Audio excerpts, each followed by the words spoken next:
Salut à tous, c'est Max de la zone PFC. Bienvenue sur votre chaîne YouTube 100% dédiée au Paris FC. Aujourd'hui, on va voir les actualités transferts, les futurs arrivés, car on a deux joueurs qui sont sur le point d'arriver au Paris FC. Mais avant que la vidéo ne commence, n'hésite pas à t'abonner à la chaîne si le contenu te plaît.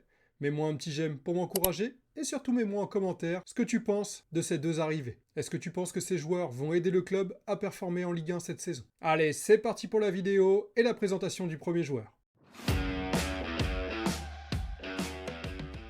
À 28 ans, Moïse Simon est tout proche de quitter le FC Nantes pour rejoindre le Paris FC. Un transfert estimé à environ 7 millions d'euros, avec une volonté partagée des deux clubs. Donc là, actuellement, le transfert est presque fait. On attend vraiment juste la confirmation dans les jours à venir. Cette saison, il a encore été très précieux malgré une équipe en difficulté. Avec 8 buts et 10 passes décisives en Ligue 1. Rarement cité parmi les stars, mais toujours performant, il reste une valeur sûre sur son aile dans le championnat français. Il a porté l'attaque nantaise à lui tout seul dans plusieurs matchs cruciaux et termine meilleur passeur du club. Preuve de son rôle central dans l'animation offensive. C'est aussi l'un des rares joueurs à avoir dépassé les 80% de titularisation dans l'effectif, ce qui montre qu'il est vraiment très important pour son club. Il apporte de la percussion, de la vitesse et un vrai sens du jeu en transition. Son explosivité peut débloquer des situations fermées et sa capacité à répéter les efforts en fait un atout précieux pour l'équipe. À 28 ans, il peut encadrer un groupe de jeunes tout en restant décisif. Dans une équipe comme le PFC, qui cherchera à frapper vite en compte, Simon a toutes les armes pour s'imposer comme le fer de lance offensif du projet. C'est la combinaison parfaite entre impact immédiat et vision sur le long terme. Le transfert est intelligent, il montre que le PFC ne veut pas juste se maintenir, mais s'installer durablement dans l'élite. Recruter ce type de joueur, c'est aussi montrer à l'ensemble du vestiaire et du championnat que le club change de dimension. En effet, il y avait plusieurs autres clubs sur le dossier, mais c'est le Paris FC qui devrait remporter ce dossier. Cela montre que le projet du Paris FC peut attirer des joueurs de bonne qualité.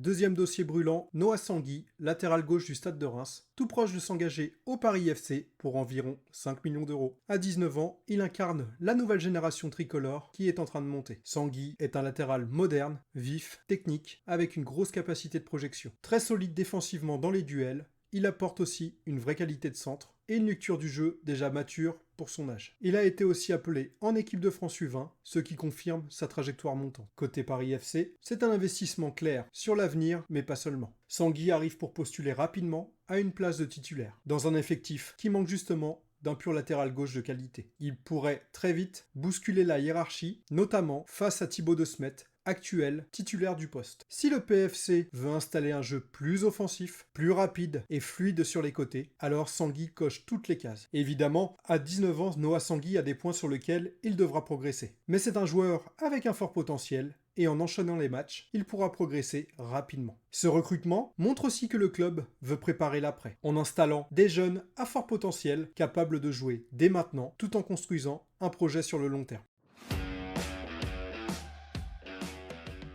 Ce qui est intéressant avec ces deux profils, c'est l'équilibre. D'un côté, on a un joueur d'expérience qui est prêt tout de suite à performer, et de l'autre, un jeune potentiel à intégrer progressivement dans l'effectif qui pourra vraiment devenir très très bon sur court voire moyen terme. Le Paris FC a vraiment un projet construit et réfléchi, car leur objectif premier est de se maintenir confortablement, c'est-à-dire viser la 10-12e place. Donc pour ça, on aura besoin de joueurs d'expérience qui connaissent bien le championnat et qui sont déjà très performants, comme Moïse Simon. Mais de l'autre côté, c'est construire un objectif sur le long terme, et pour cela, on a besoin de jeunes à fort potentiel à développer rapidement. Je trouve vraiment ces deux pistes très intéressantes car elles reflètent vraiment la volonté du club. Ce que j'entends en ce moment me fait très plaisir. Les pistes sont vraiment intéressantes et on voit que les décisions sont prises par rapport au projet qui avait été énoncé. Deux choses. La première, se maintenir en Ligue 1 et la deuxième, développer une équipe, un collectif sur le moyen terme pour dans quelques années viser les places européennes. Pas faire n'importe quoi, construire un groupe petit à petit sans brûler les étapes. C'est vraiment ça que j'aime dans le projet et c'est vraiment ça qui rend le projet très intéressant et surtout très solide. Et vous, qu'est-ce que vous pensez de ces deux recrues? L'arrivée de Simon peut vraiment avoir un impact sur l'attaque du PFC? Ou pour toi, c'est une mauvaise piste? Dis-moi tout ça en commentaire, et surtout dis-moi ce que tu penses du petit Noah Sanguy. Est-ce que tu penses qu'il peut performer, et surtout prendre la place de Thibaut De Smet? Je serais très intéressé d'avoir ta réponse. Moi je pense que Sanguy peut vraiment prétendre à une place de titulaire et remplacer De Smet dans l'effectif à court terme. Et sur le long terme, ça pourra devenir un joueur très intéressant. N'hésite pas à me dire ce que t'en penses de ces deux arrivées en commentaire. Nous, on se voit bientôt avec une vidéo, les 3 joueurs à 5 millions d'euros et le poste ce sera milieu de terrain. Donc je te présenterai 3 joueurs, milieu de terrain, environ 5 millions d'euros, qui pourrait être très intéressant pour le Paris FC. Voilà, c'était tout pour cette vidéo. Si le contenu te plaît, n'hésite pas à t'abonner à la chaîne si tu souhaites en apprendre plus sur l'actualité du Paris FC. Mets-moi un petit j'aime pour m'encourager et mets-moi en commentaire tes attentes pour le mercato à venir.